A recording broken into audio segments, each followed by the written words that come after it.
I forgot about the whole thing for years.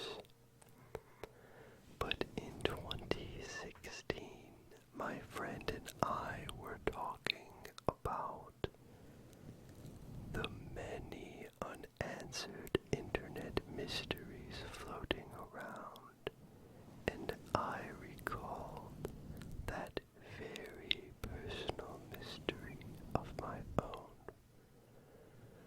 from 4 years later. I showed my friend the house on Google Maps, and it was even curiouser than the first time. There were 2 T-shaped shades.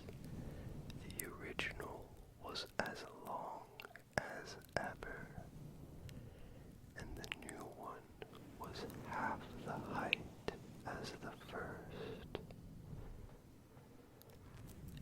Very odd shadows, Oliver admitted, and it's just a residential house, not part of the nearby farmland. So why would the homeowner need scarecrows? I don't remember how I responded. The conversation took a detour into something else thanks to the liquor incapacitating my thought processes. It wasn't until 2019 that my friend brought up the intriguing house again. So we Googled it once more. And again, the garden had changed. The second shadow had grown to the height of the first shadow. Something about the oddness of it all left me, for the first time in 7 years, quite afraid. I saw in his wide eyes that Oliver felt the same. He quickly played off his discomfort, but I noted his momentary lapse of cool-headedness, noted the hesitation which had preceded his stilted, unnatural laugh. I just didn't quite understand why we were both so afraid of 2 shadows. The baby scarecrow is all grown up, he said. I didn't respond. 30 seconds later, Oliver held up his phone, displaying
his car rolled to a stop outside that famous house from Google Maps, no longer seen as a flat roof and a garden from a bird's eye view, but as a three-dimensional, horribly real structure.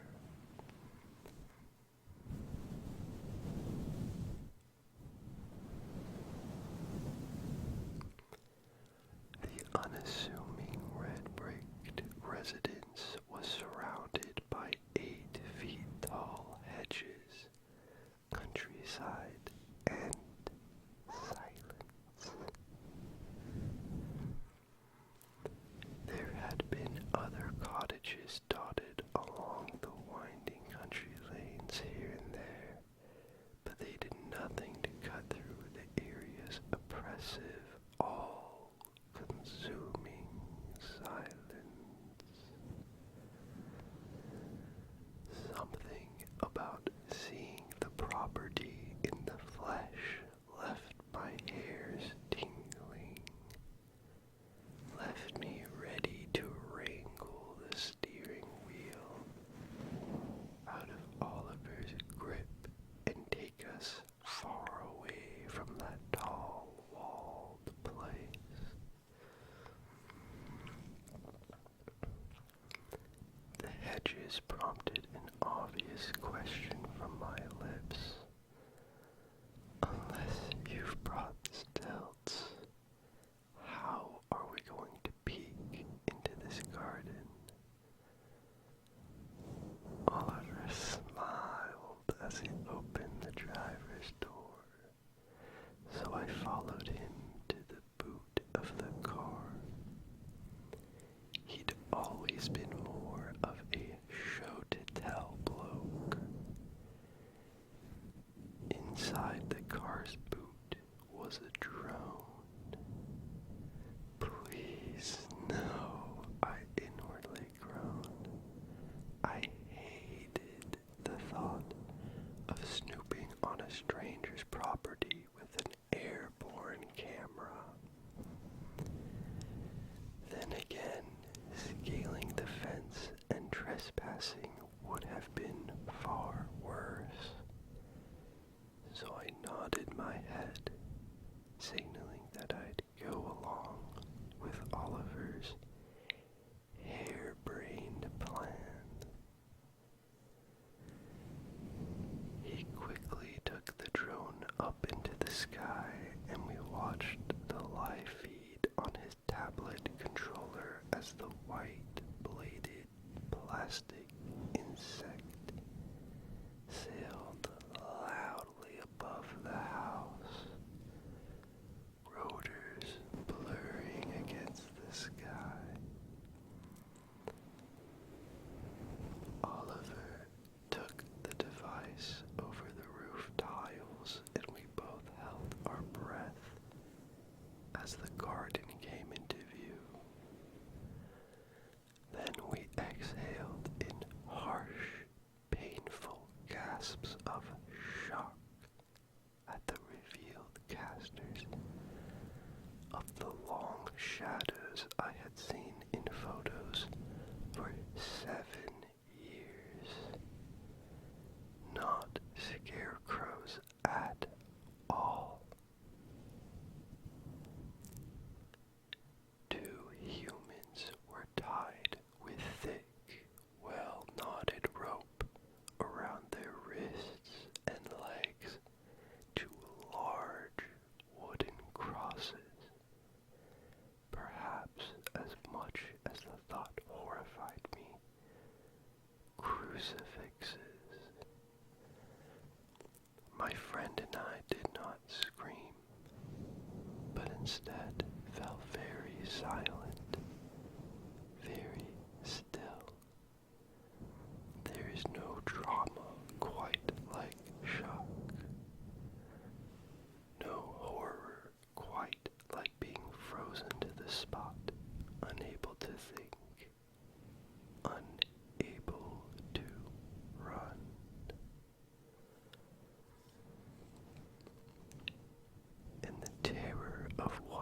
seeing would only worsen as my friend decided, with unsteady fingers, to fly the drone downwards, taking it closer to the two bound people in the garden. One was an adolescent boy, wriggling weakly in restraints as his eyes fixed on the drone filming him from above. He wore a white tee with 5 letters torn through its fabric, torn through to the flesh, creating blood-stained letters on his torso. Spawn. Oh God, I moaned in terror, slumping against the car with teary eyes on Oliver's tablet screen.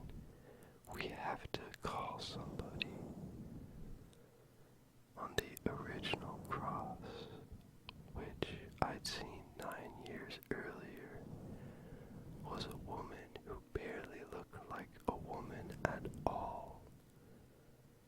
Her arms and legs poking out of holes in dungarees were nothing more than bundles of straw.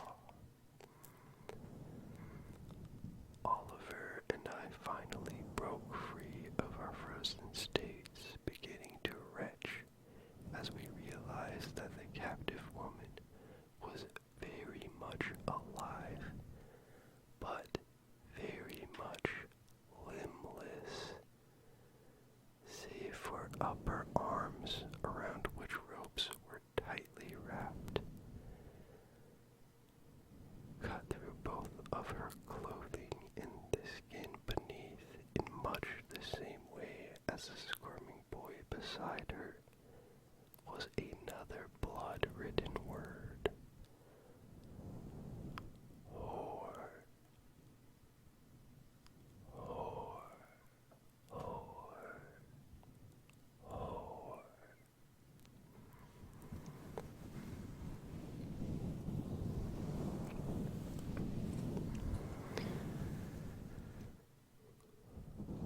Oliver opened his lips, managing only to hiss out a whispery, wordless puff.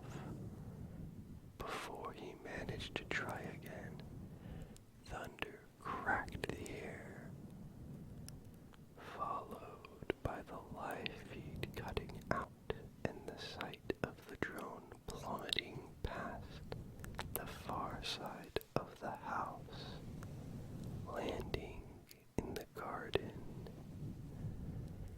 That thunderous sound was the only heard in the true boonies of England. A gunshot. And moments later, my eyes caught the silhouette of a broad, bulky man behind the paper-thin curtains of the house's upstairs window. The drapes parted, then out peeked a double-barreled instrument and a hand reaching for the window's latch. I screamed at Oliver, "Move!" As we clambered in the car, the sound of plastic squeaking filled my ears. I didn't have to look up to know what would be pointing at us from that open window. Oliver floored the accelerator, and I half expected his side window to suddenly shatter. Expected my best friend's body to collapse in a pool of blood against the steering wheel. However, there came no gunfire.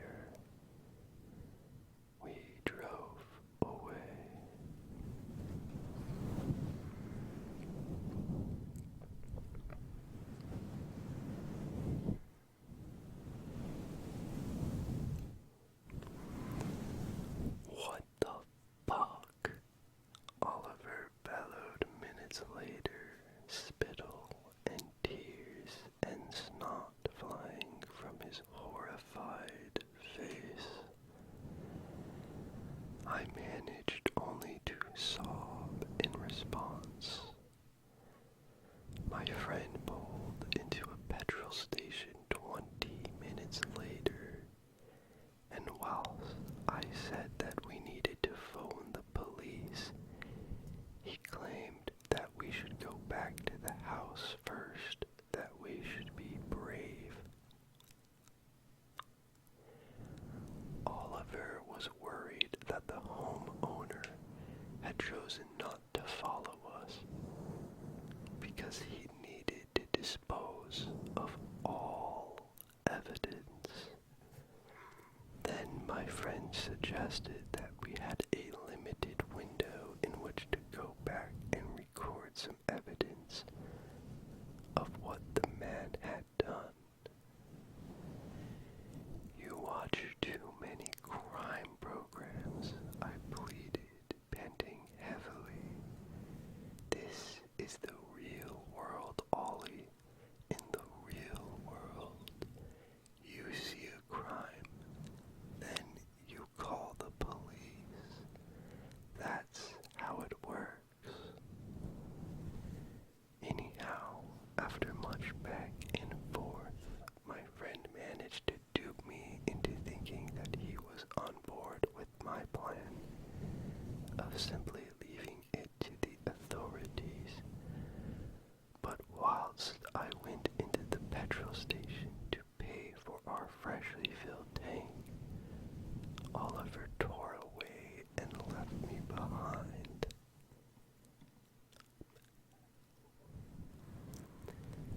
I tried to call him numerous times over the following hour or so. Nothing. Nothing. Nothing. So I rang the police and told them what had happened. To give credit where it's due, the authorities took my claim seriously and searched the homeowner's property. However, as Oliver had feared, the responding officers found nothing in the stranger's garden. No crucified straw-stuffed victims. No carcass of a drone. No shotgun shell. Nothing to validate my tall tale. The homeowner, a man named Mr. Tomlinson, told the police that he had seen neither a drone nor two men outside his property. I showed the police the satellite image on Google Maps, and Mr. Tomlinson simply laughed. He said that the image was at least a year out of date, that he'd gotten rid of those statues months earlier. Yes, statues. Apparently, this was his explanation for the police officers. Obviously, there were plenty of ways to corroborate my story. The police checked the surveillance footage at the petrol station, saw Oliver and I standing by the pumps, then saw him drive away whilst I was in the shop. See, I protested. We weren't saying you were lying, Jamie. One police officer insisted. We simply need evidence. I pointed at the screen. There's your evidence. We drove out here together, and now he's gone. Look, this was only a few hours ago.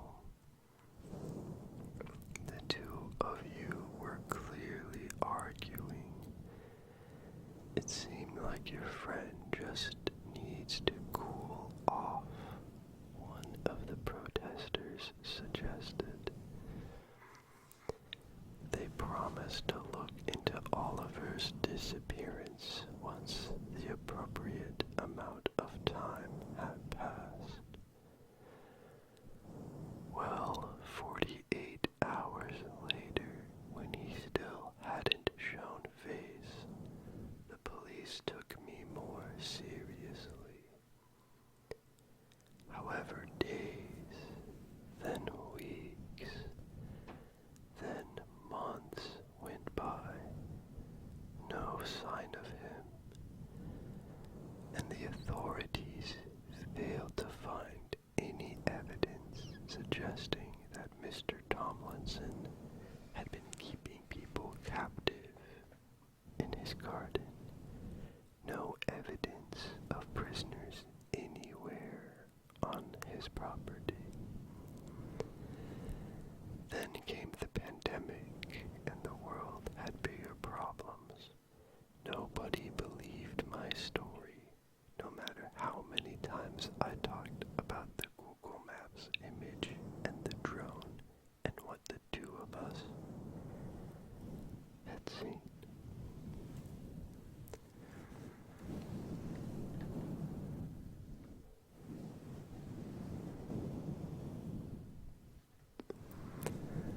Eventually, I researched the area surrounding Mr. Tomlinson's house.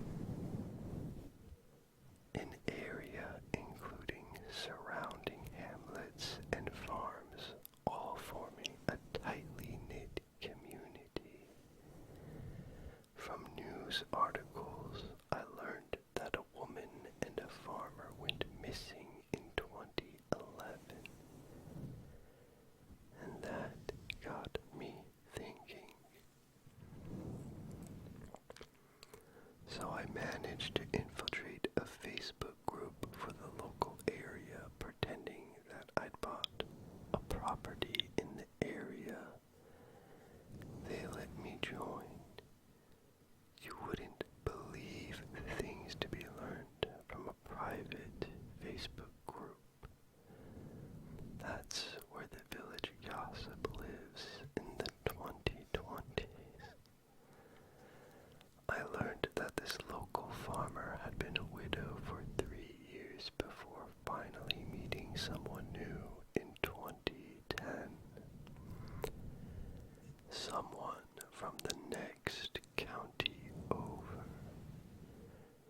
Plenty of folk didn't like this, as they'd adored his wife, and to make it worse, as one Facebook user commented, this new woman was an out-of-towner. I shared this information with the investigating police officers. They were aware of the missing persons cases, obviously, but that was about all I got out of them. They stonewalled me as they had with Oliver, and that left me with a gnawing feeling in my gut. Given that they lived in the area, I started to fear that they might be part of this tightly knit community too. Started to fear that they weren't much fussed about digging too deeply into the area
possibility of meeting Mr. Tomlinson again, the haunting man who'd nearly killed us from his window, was a nightmare too great to bear.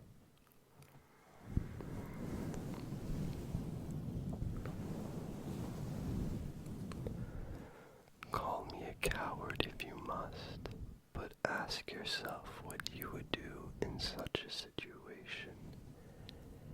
Every day I checked my windows, expecting to see that stranger watching me from the driveway or the back garden.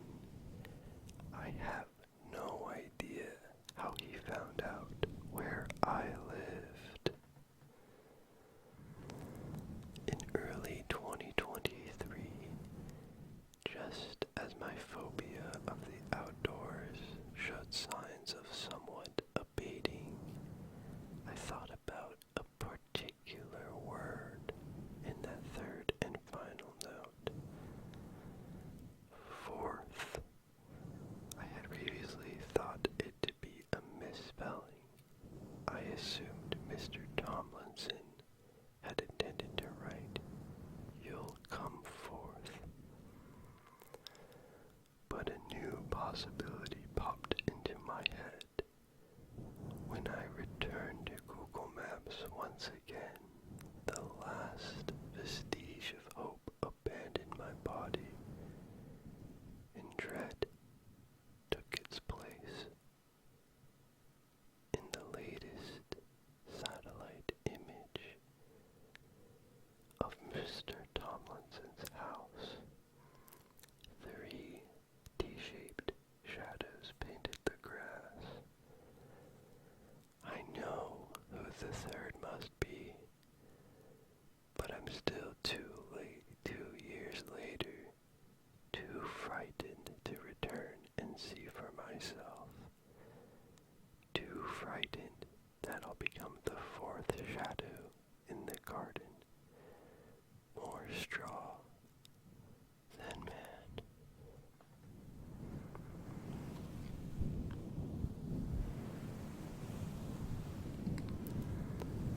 The end. The end. What an absolute chilling story. Positively